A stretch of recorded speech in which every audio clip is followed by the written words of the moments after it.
From Washington, this is VOA News.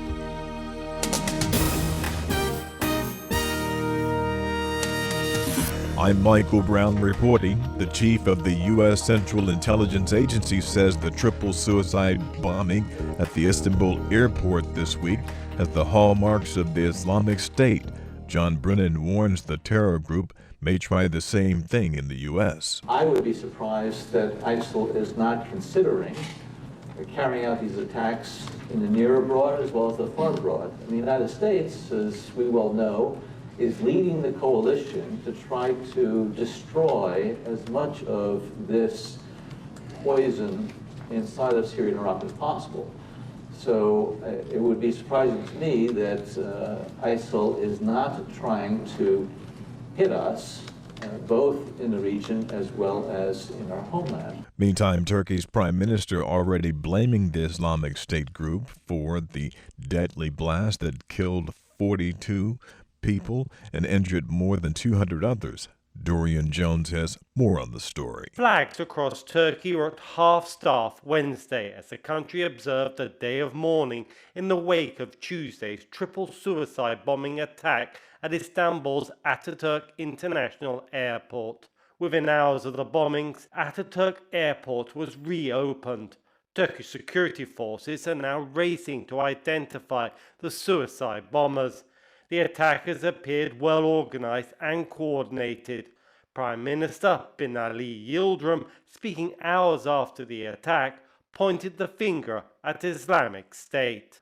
Dorian Jones, Istanbul. Somali officials say at least 20 people have been killed in a massive roadside explosion Thursday outside the capital Mogadishu. Officials say the blast hit a bus which became engulfed in flames. No one is claiming responsibility so far for the attack, but Al-Shabaab often carries out deadly attacks on the Somali government and African Union peacekeepers. The group is also known for targeting civilians in hotels. This is VOA News. U.S. President Barack Obama and Canadian Prime Minister Justin Trudeau and Mexican President Enrique Peña Nieto are reaffirming their commitment to reject trade protectionism.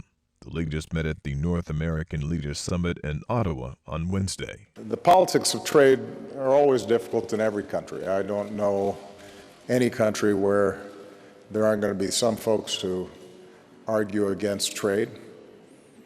But we all believe that in an integrated global economy, the goal is not for us to try to shut ourselves off from the world, but rather to work together to raise standards around the world for workers and for the environment.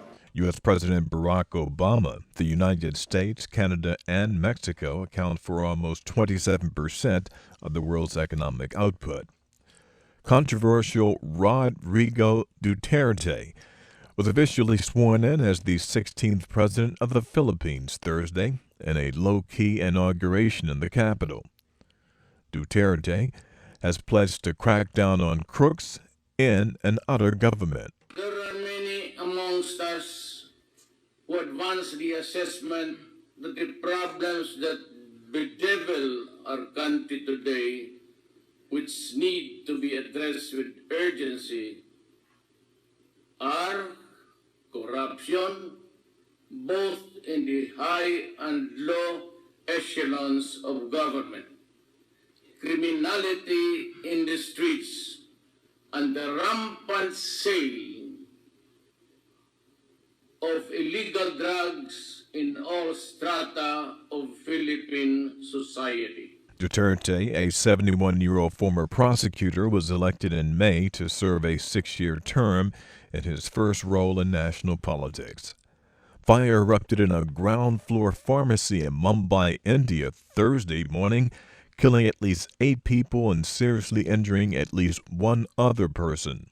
The victims were sleeping in the upper floors of the building.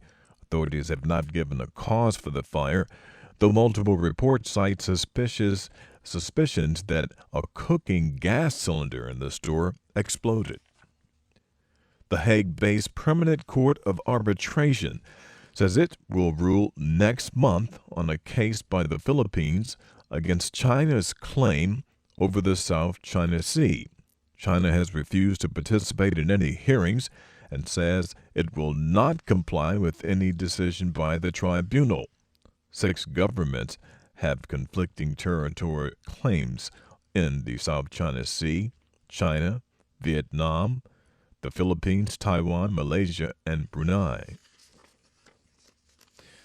Dozens of Nobel Peace Prize winners calling for Greenpeace and other environmental activists to cease their opposition to the genetically modified food, saying they pose no danger to health and can be beneficial. I'm Michael Brown in Washington.